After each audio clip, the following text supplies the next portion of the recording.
Assalamualaikum warahmatullahi wabarakatuh. Eh, Baiklah, di sini saya akan memenuhi tugas hukum asuransi. Saya akan menjelaskan tentang eh, asuransi kebakaran, asuransi kendaraan, dan asuransi jiwa. Dalam asuransi kebakaran, pengaturan asuransi kebakaran ini kita bisa melihat pada bab 10, pasal 287 sampai dengan pasal 298, di mana yang dimaksud dengan asuransi kebakaran di sini adalah asuransi yang menjamin kerugian dan kerusakan properti baik isi akibat terjadinya kebakaran. Nah, polis dalam asuransi kebakaran ini mencantumkan hari ataupun tanggal, nama tertanggung, keterangan mengenai benda, jumlah yang diasuransikan, bahaya evenement, waktu bahaya, mulai berjalan atau berakhirnya premi, terus janji khusus. Nah, yang membedakan polis asuransi dengan yang lainnya di sini yaitu pemakaian untuk apa benda diasuransikan, sifat dan pemakaian gedung, harga benda yang diasuransikan, dan letak dan perbatasan gedung dan tempat di mana tersimpan ataupun tertimbun benda yang diasuransikan. Terus objek daripada asuransi kebakaran ini yaitu benda tetap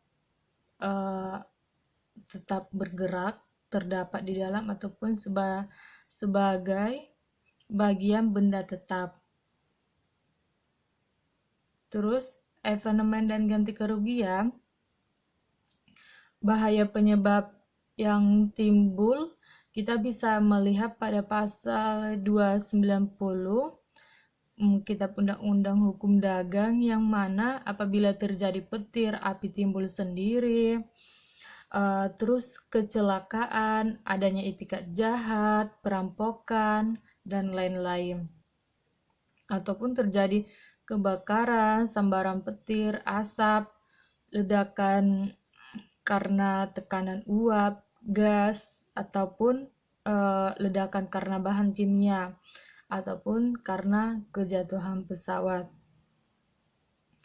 Terus yang dimaksud dengan asuransi kendaraan yaitu suatu usaha yang diasuransikan yang mana objeknya di sini adalah kendaraan bermotor.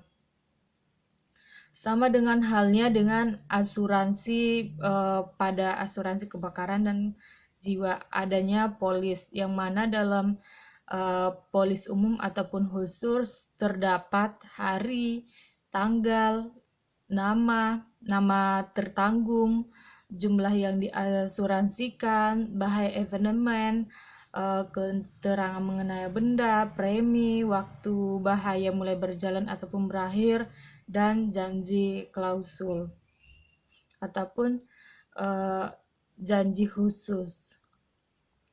Dalam asuransi kendaraan itu terdapat risiko yang ditanggung. Yang pertama, kerugian ataupun kerusakan. Yang kedua, tanggung jawab terhadap pihak ketiga.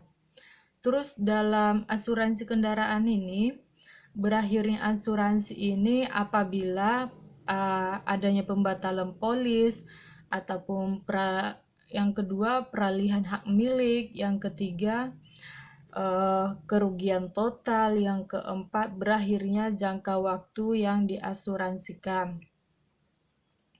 Seterusnya, yang dimaksud dengan asuransi jiwa yaitu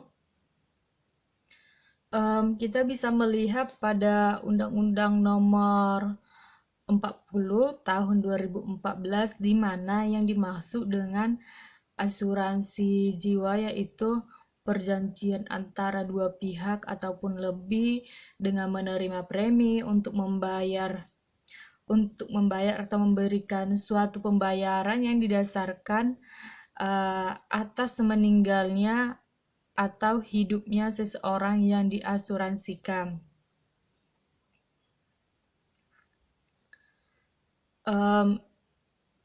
Polis dalam asuransi jiwa ini sama dengan polis yang sebelumnya, adanya hari, tanggal, nama tertanggung, keterangan mengenai benda, jumlah yang diasuransikan, bahaya evenement, premi, janji khusus, jumlah yang diasuransikan.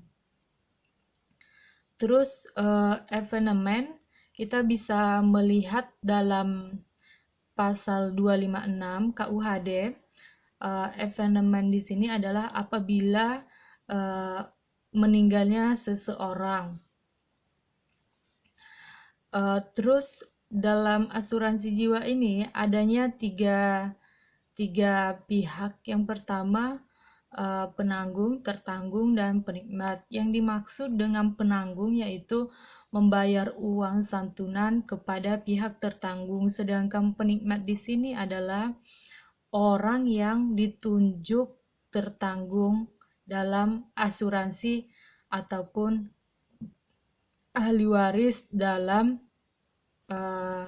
ahli waris si tertanggung. Apabila terjadi suatu evenement atau meninggalnya seseorang, maka perlu kita ketahui apa itu yang dimaksud dengan uang santunan. Di sini yang dimaksud dengan uang santunan yaitu sejumlah uang yang diwajibkan dibayarkan oleh penanggung kepada penikmat dalam hal meninggal dunia terhadap kesepakatan dalam polis. Nah, jika sampai berakhirnya jangka waktu asuransi jiwa terhadap peristiwa meninggalnya tertanggung, maka tertanggung tidak berhak menerima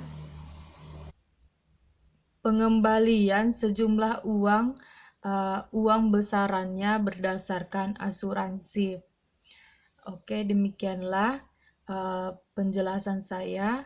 Assalamualaikum warahmatullahi wabarakatuh.